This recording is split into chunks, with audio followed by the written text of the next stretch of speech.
Hello दोस्तों, कैसे हो आप सभी। स्वागत है आप सभी का हमारे इस YouTube चैनल ASG क्लासेस में। मैं हूं आपका दोस्त आरिफ। दोस्तों, कल मैंने शाम को एक वीडियो अपलोड किया था कानपुर यूनिवर्सिटी को लेकर और मैंने एक सुबह सुबह भी अपलोड किया था। 11 तारीख के बाद मैं लगातार अपलोड कर रहा हूँ, खास तौर पर 19 तारीख के बाद, क्योंकि कानपुर यूनिवर्सिटी ने 19 अक्टूबर को रिजल्ट को अपडेट किया था। रिजल्ट अपडेट करने के बाद कुछ इस तरीके से जाहिर किया, जैसे कि मैं अपने 19 तारीख के बाद की हर एक वीडियो में बोल रहा हूँ कि कानपुर यूनिवर्सिटी कुछ इस तरीके से बिहेव कर रही है जैसे उसने छात्रों के ऊपर बहुत बड़ा एहसान किया हुआ है। ऐसा लग रहा है जैसे छात्रों ने नंबर भीख में मांगे थे और छात्रों को नंबर भीख में दिए गए हैं। ये मैं नहीं कह रहा, ये कानपुर यूनिवर्सिटी कह रही है। कल मैंने एक आप लोगों के बीच में वीडियो भी शेयर किया था। हालांकि आज की नई नई खबर क्या है वो मैं आपको बताऊंगा। आज की नई खबर मैथ के पेपर को लेकर है जिसमें रिजल्ट अपडेट होना है और खासतौर पर उन सभी छात्रों को लेकर है जिनके रिजल्ट में फेल आए हैं। फिर मैं आपके सामने कुछ चीजें रखूंगा कि कानपुर यूनिवर्सिटी ने पहले कहा क्या और बाद में किया गया। इन सभी चीजों के बारे में हम डिस्कस करेंगे। पहले कल का एक छोटा सा क्लिप देखिए जो कि लगभग 27 सेकंड का है। ये क्लिप इधर ने थोड़ी सी उठ कर दया सजा देता दिखा करके कुछ चेंज करा दिए थे। लोग चाह रहे हैं कि हमको टोटल पास कर दिया। ठीक है, ये बात बेटा यही है। इतनी देर में मुझे समझ में आया, मैं भी पढ़ा लिखा हूँ, यहाँ कंपटीशन लेके आया। ठीक है, अरे हम पढ़े हैं यार, पढ़ के आए, तुम लोग भी पढ़ो। कहाँ भीख की तरह मांग रहे हो कि हमको नंबर दे दो भाई? क्यों मांग रहे हो? कॉपी चेक कराओ, जिसका प्रोसेस है। प्रोसेस तो गलत है, ये थोड़ी पहले मैं नहीं होना चाहिए नियम जो भी चलता है। इस क्लिप में आपने कैसे देखा कि कैसे कह रही है कानपुर यूनिवर्सिटी, किस तरीके से कहा जा रहा है कि नंबर भीख में मत मांगो। कुछ इस तरीके से कानपुर यूनिवर्सिटी का कहना है। करके आओ उसके बाद, जबकि छात्रों का साफ कहना है कि हमें नंबर भीख में नहीं चाहिए, हमें आप हमारी कॉपी को वापस चेक करो और अगर आपको लगता है कि हमारी फॉल्ट्स हैं तो डेफिनेटली आप नंबर मत बढ़ाइए। बट अगर हमारे पेपर हमने सही से क्वेश्चंस किए हैं तो नंबर क्यों नहीं बढ़ाए जाएं। उसके बाद पहले हम एक और चर्चा कर लेते हैं अमर उजाला न्यूज़पेपर की तरफ से जो खबर छपी है। जैसे कि मैंने कल आपको बताया था वीडियो में, उसके बाद ये छापी गई है। इसकी भी कटिंग आपके बीच में शेयर कर रहा हूं। इसमें देखिए लिखा हुआ है, गणित में फेल छात्र विश्वविद्यालय पहुंचे, राहत न मिलने पर मायूस लौटे। अब ये वो सभी छात्रों के लिए, हालांकि 50 स्टूडेंट्स गए थे वहां पर, अलग अलग जनपद से जो छात्र गए थे वहां पर गए थे। पहले हम इसको रीड करेंगे। इसमें लिखा, कई जिलों से नंबर बढ़वाने के लिए आए थे छात्र। अधिकारियों ने परिणाम को सही बताया। मतलब अधिकारियों ने कहा है कि परिणाम जो जारी किया गया वो एकदम सही है, उसमें कोई भी गलतियां नहीं है। जबकि स्टूडेंट्स ने मेरे साथ खुद अपनी स्क्रूटनी कॉपी निकलवा के शेयर करी है और उनके नंबर वाकई में बढ़ रहे हैं। मैं नहीं कह रहा, ये उनकी कॉपीज कह रही है, उनकी कॉपियां कह रही हैं। हालांकि देखते हैं इसमें अधिकारी क्या बोले, पहले उसको रीड करेंगे, बाद में बड़ी सी खबर देखेंगे। तो इसमें लिखा, अधिकारी बोले भीख की तरह मांग रहे वो नंबर। इस तरीके से बात करना छात्रों से मेरे हिसाब से बहुत ही गलत है। छात्रों से इस तरीके से आप कैसे बात कर सकते हो कि भीख की तरह क्यों मांग रहे हो नंबर। छात्र भीख की तरीके नंबर नहीं मांग रहे, छात्रों ने मेहनत करी थी, आपने आउट ऑफ सिलेबस या आपने डिफिकल्ट पेपर बनाया। एक तो सबसे बड़ी बात बताया गया है, सितंबर लास्ट 30 सितंबर तक फॉर्म अप्लाई होते हैं, उसके बाद आप नवंबर में गए तो एग्जाम होगा, फिर बड़ी मुश्किलों के साथ आप जनवरी में रखते हो। अब एक चीज बताइए कि 2 महीने में कौन सा स्टूडेंट इतना ब्रिलियंट होता है वो 6 महीने का कोर्स कवर कर सके। बाद में आप कहते हो कि नहीं मैटर तो आउट ऑफ सिलेबस आया ही नहीं था, पेपर तो बहुत ही इजी था। तो वो अगर आपको पेपर आपको आपकी जब समिति बनती है 11 तारीख को और वो 19 तारीख को रिपोर्ट देती है, उसी पेपर को सॉल्व करने के लिए छात्र 2 घंटे का समय लेता है। अब आप कहते हो कि ऐसी नहीं ऐसी है। मैं हालांकि ये मेरा कहने का कोई इंटेंशन नहीं है, आप कहने का छात्रों को मौका देते हो। अब यहाँ पर ये बोलने की नीड बिल्कुल भी नहीं थी कि छात्र भीख की तरह नंबर क्यों मांग रहे हो। इसमें लिखा है, असिस्टेंट रजिस्ट्रार दिनेश मौर्य ने छात्रों से कहा कि पढ़ो लिखा करो, क्या यहाँ भीख की तरह नंबर मांगने आ जाते हो। इस बात पर छात्र भड़क गए और विरोध दर्ज कराया। इस घटना की वीडियो भी सोशल मीडिया में वायरल हो रही है।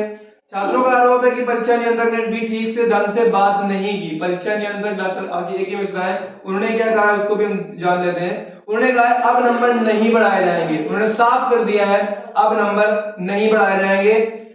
आगे लिखा गया, छात्र हित में गणित विषय की जांच के लिए कमेटी बनाई गई थी जिसने नंबर न बढ़ाने की संतुष्टि की है। डॉक्टर ए के मिश्रा परीक्षा नियंत्रक, डॉक्टर ए के मिश्रा यानी कि अंजनी कुमार मिश्रा ने साफ कर दिया कि अब नंबर नहीं बढ़ाए जाएंगे।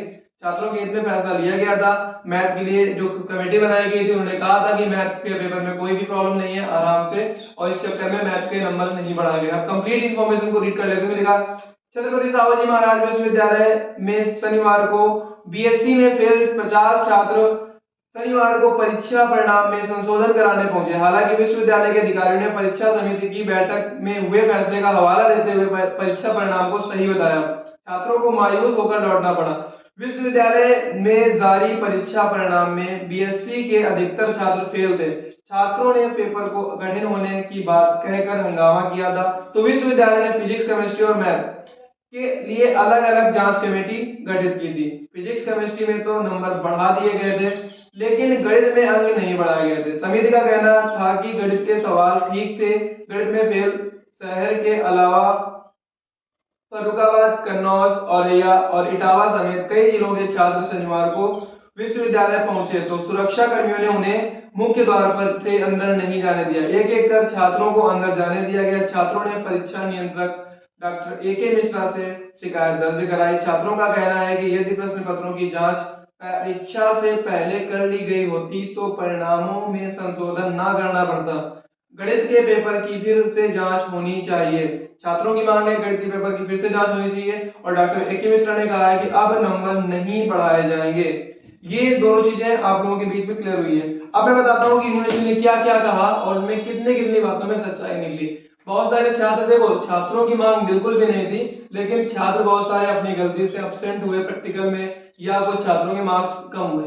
तब छात्रों ने बिल्कुल भी डिमांड नहीं करी, बस छात्रों ने पूछा था इसका सोल्यूशन कुछ है क्या नेक्स्ट ईयर हम लोग वापस से प्रैक्टिकल दे सकते हैं, प्रैक्टिकल के लिए वापस से अप्लाई करना होगा, क्या करना होगा। छात्रों ने सिर्फ ये क्वेश्चन पुट अप करा था यूनिवर्सिटी से। यूनिवर्सिटी ने खुद से बोला कि जिन छात्रों के प्रैक्टिकल में मार्क्स कम है, मार्क्स में फेल है या एब्सेंट आए हैं, उनको हम एक मौका देते हैं।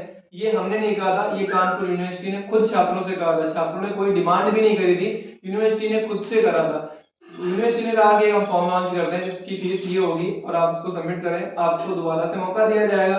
लेकिन जो निर्धारित डेट रखी गई थी अंतिम तिथि तक, वो फॉर्म एक्टिव नहीं हो पाया। उसके बाद कानपुर यूनिवर्सिटी ने फिर से एक नोटिफिकेशन जारी किया। उसमें कहा प्रैक्टिकल में एब्सेंट या फेल छात्रों को एवरेज मार्क्स देकर पास कर दिया जाएगा, ये यूनिवर्सिटी ने कहा। लेकिन फाइनली ऐसा कुछ अभी तक नहीं हुआ, छात्र और उसके बाद छात्र यूनिवर्सिटी पहुंचते, मतलब यूनिवर्सिटी कहती बहुत कुछ है बट करती कुछ नहीं है। अगर हम बात करें 11 तारीख को जो समिति का गठित की गई थी और समिति का जो फैसला आया था 11 तारीख को, ये समिति ने कहा कि वाकई में मैथ के पेपर में और गणित मैथ के पेपर में, उसके साथ साथ फिजिक्स और केमिस्ट्री के पेपर काफी कठिन थे, उनके नंबर बढ़ाए जाएंगे और छात्रों को पास किया जाएगा। उसमें कोड किया गया था बकायदे मैथ, फिजिक्स और केमिस्ट्री को। लेकिन जब रिजल्ट अपडेट हुआ उसके बाद अगर ये अपडेट आ रही है तो कानपुर यूनिवर्सिटी का कहना है कि मैथ का पेपर सही था, बट कमेटी ने ही कहा है कि तीनों पेपरों में मार्क्स बढ़ेंगे। हालांकि शुरुआत में फिजिक्स और केमिस्ट्री ही हाईलाइट हो रहा था, मैं भी अपने हाईलाइट वीडियो में फिजिक्स और केमिस्ट्री को लेकर ही वीडियो बना रहा था, बट कानपुर यूनिवर्सिटी ने खुद कहा कि मैथ के नंबर बढ़ाए जाएंगे। ये हमने नहीं कहा, कानपुर यूनिवर्सिटी की रिपोर्ट ने कहा। उसके बाद आपने मैथ के पेपर के नंबर नहीं बढ़ाए। अब जब छात्र क्वेश्चन करते हैं तो आप कहते हो कमेटी ने कहा है कि मैथ के पेपर में कोई दिक्कत नहीं थी, मैथ का पेपर ठीक ठाक था। तो इसका मतलब 11 तारीख को कमेटी झूठ बोल रही थी या आज आप झूठ बोल रहे हो। इन दोनों में से कोई तो झूठ बोल रहा होगा ना। दोनों के प्रूफ अमर उजाला न्यूज़पेपर में छपे हुए हैं और दोनों को मैंने आप लोगों के बीच में शेयर भी किया हुआ है। 11 तारीख का देख लीजिएगा, 19 तारीख का, और आज का जो न्यूज़पेपर मैंने क्लिपिंग शेयर करी है वो आज की। इन तीनों को कंपैरिजन कीजिए, कोई तो है जो झूठ बोल रहा है। तो मेरे हिसाब से झूठ इनमें से कोई भी बोल रहा हो, बट भुगतना तो छात्रों को ही पड़ रहा है।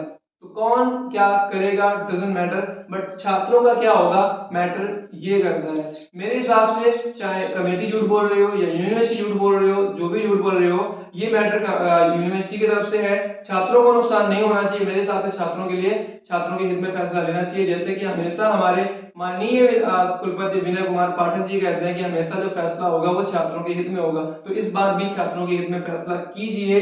जब इतना लेट हुआ है तो 1 से 2 दिन और सही। उम्मीद करता हूँ ये वीडियो कानपुर यूनिवर्सिटी तक भी पहुंचेगा और कानपुर यूनिवर्सिटी संज्ञान लेगी और डेफिनेटली छात्रों के फ्यूचर के साथ खिलवाड़ बिल्कुल भी नहीं होने देगी। ये उम्मीद हमारी कानपुर यूनिवर्सिटी से है। Thank you so much. मिलते हैं अगले वीडियो में, तब तक अपना ख्याल रखें। Thank you.